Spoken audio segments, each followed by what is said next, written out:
My wife just gave me this little thing, and she needs more of them for home decorations. So we'll kind of get started on how I would do something like this. Obviously, being 3D print, it doesn't need to be overly catted or anything like that. It just needs to be parametric enough that these diameters and heights are all somewhat the same size. So next we'll kind of lay out our little sketch so that we know what we're going to do, and then we'll jump into Fusion 360 from there. All right, guys, I'll usually take a piece of paper and just kind of lay it out, get my calipers. No, I'm not going to trace. That'd be kind of silly. We have measuring tools. I'm going to get it set on millimeter, zero it, make sure it's good. Most 3D prints are done in millimeter. You can do the conversions back and forth if you need to. So outer diameter, we're looking at 90.8. This doesn't need to be perfect, so I'll just round that to 91. And grab a pen here. Most of the time I would do this in pencil. But we'll just go out around the outside. Maybe a little line here, 91. And then we'll have our inner diameters. So I'll kind of give myself another one here and then around here. This is hollow, but in this instance for the design, since something just slips over, doesn't matter one way or the other. I'll probably make it somewhat hollow, but a little bit thicker than this so that it'll have some strength, but then hollow it back out so that it doesn't take so long to print. You know, the more things are solid on the inside, the longer they're going to take. This we've actually got 2 dimensions for, because we've got these little bumps around, so I want to get those and see how they are so that they tighten around it. And we got 32.6 on that down there, and it's 32 up here. So it graduates basically from 32 to 33. So we know that this has got a little bit of a flare to it. But at the bottom we're going to be 32. Take that back. At the top we're going to be 32. At the bottom we're going to be 33 and have a taper. Outside is 91. We got that. And from here we can jump into Fusion 360 and kind of get that handled. I mean, we can work our heights now or we can work our heights later. This has kind of got it around 8 millimeter. Being 3D print, I'm not going to do this and have it hollow on the inside. So I'll probably just take this whole thing and shorten it down a little bit to about 5 millimeter in height. And then for this side, we can kind of go here. I don't know if you can see that, but you have this piece that comes out the back so that you can set and get these kind of heights. That's showing right around 20.5. Being out and down, I'm probably off by that half. So let's just make it 20 in height with a 5 base, and I think we'll be good there. So we can do that the sideways if you want. We'll draw this out. Do this at 5, and then we have this at a taper. We'll come 20 in height here. We know our diameter at the bottom is going to be 33. Our diameter at the top is going to be 32. All right, let's jump into Fusion. All right, everybody. We kind of saw earlier how we're going to take things and draw them out. So let's get into Fusion now. From here, we're going to want to start a sketch, which is up here at the top, create sketch. We're going to want to pick the plane we want to be on. This is the top. So here, facing down. Kind of want to turn that around as well. So we have top here. And that way then we're looking down on it. We'll click that plane. Then we're going to create a circle in the middle. We'll draw that out. From our sketches, we want that at 91. Enter that. Now we're going to draw another circle in the middle. That one we want at the 33 for the bottom. And at this point we could do an offset plane and put the 32 and then connect the two of them with a loft. Since this is just a quick and dirty 3D print, for a little stand for my wife. We'll go ahead and just do it when we do the press pull and do it as a taper. So now I'll set it at an angle so I can kind of see a little more of what's going on. Since I'm going to be going in two different directions, this is kind of my middle point. I'm going to pull the base downward and I'm going to pull the top upward. Actually, we want to put a wall thickness in there, don't we?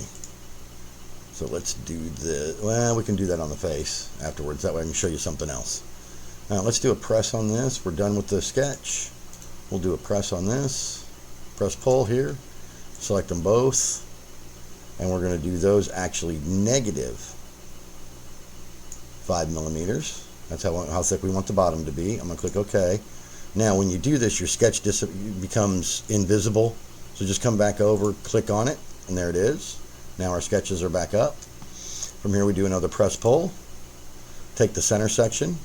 We determined we wanted to do that 20 millimeter, but we want the bottom to be the 33 and the top to be 32.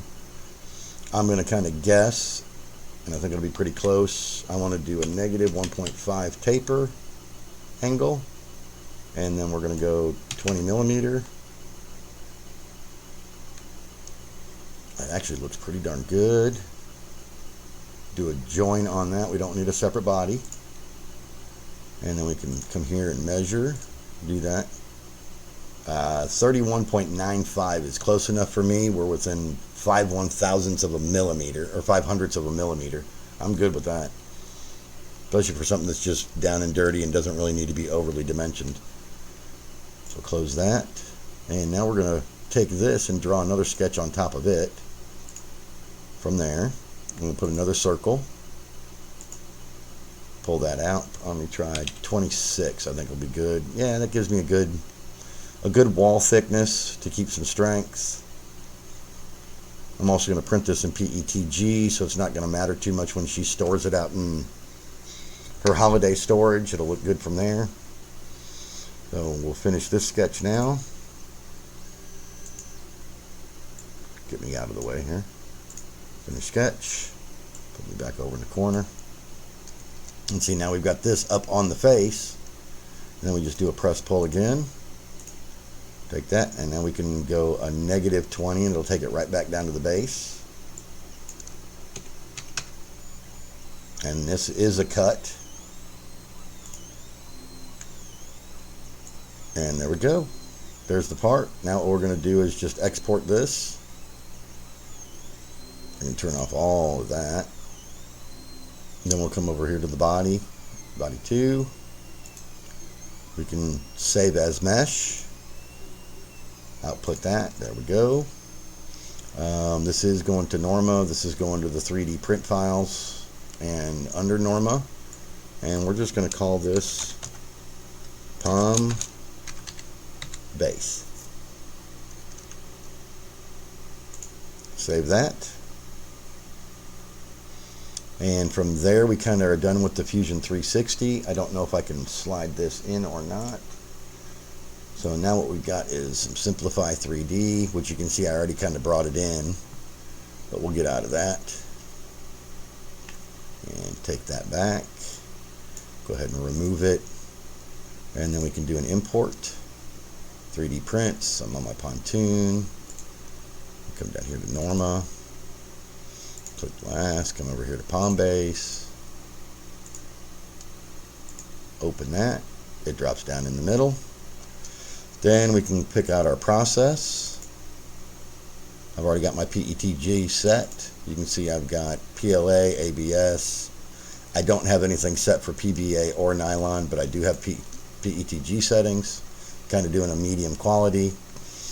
Come through, our nozzle diameter is 0.4. I know people are going to say no to doing this, but I do it anyway. I do a 0.3 overlap.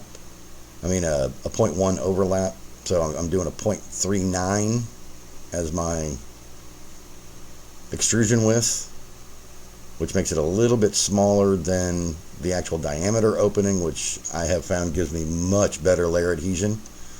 The multiplier here is a little high. When the last PETG print I did, I heard clicking on the extruder gear, so I'm going to drop that back down, but it was very rare. So I'm going to pull it back down to just 1.02. We've got our retractions, our vertical lift. I always like to move up so that I don't run into something as I'm running across.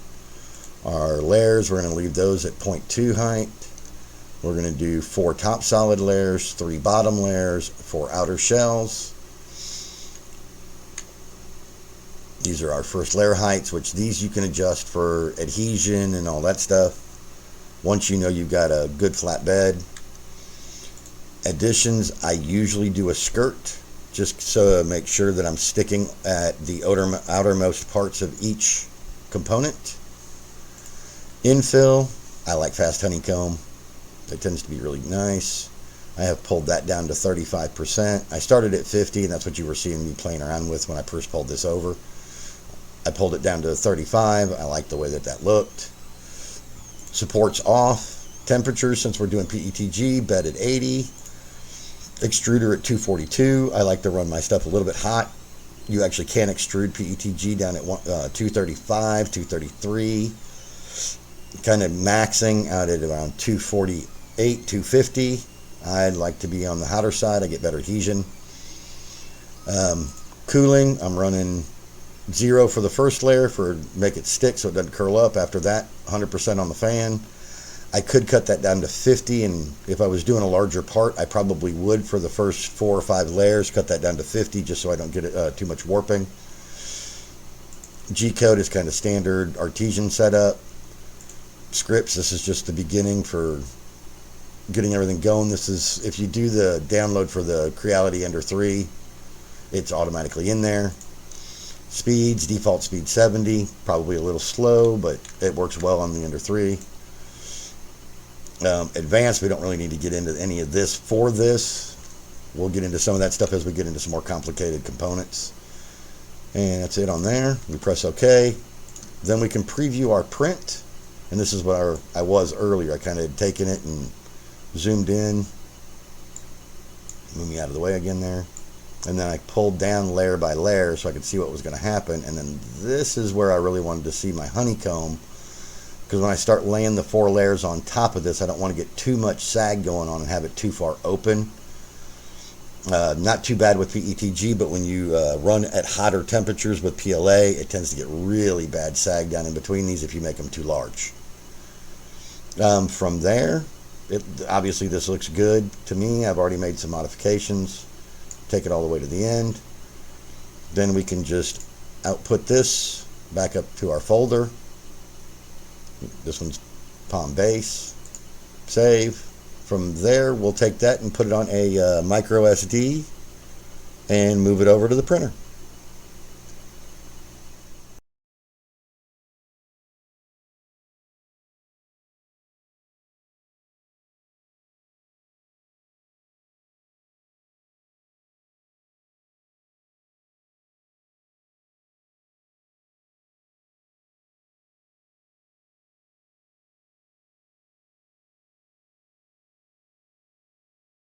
Alright, here's the finished part. Pull that out. It's on a magnet plate so we can lift that up, and I should be able to do this one-handed. Can you hear it coming on? Maybe not.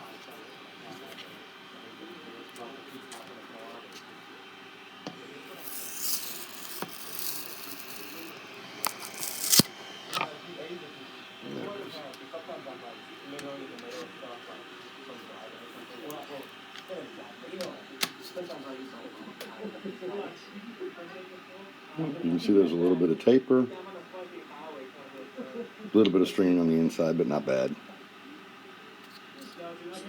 And we got a stand.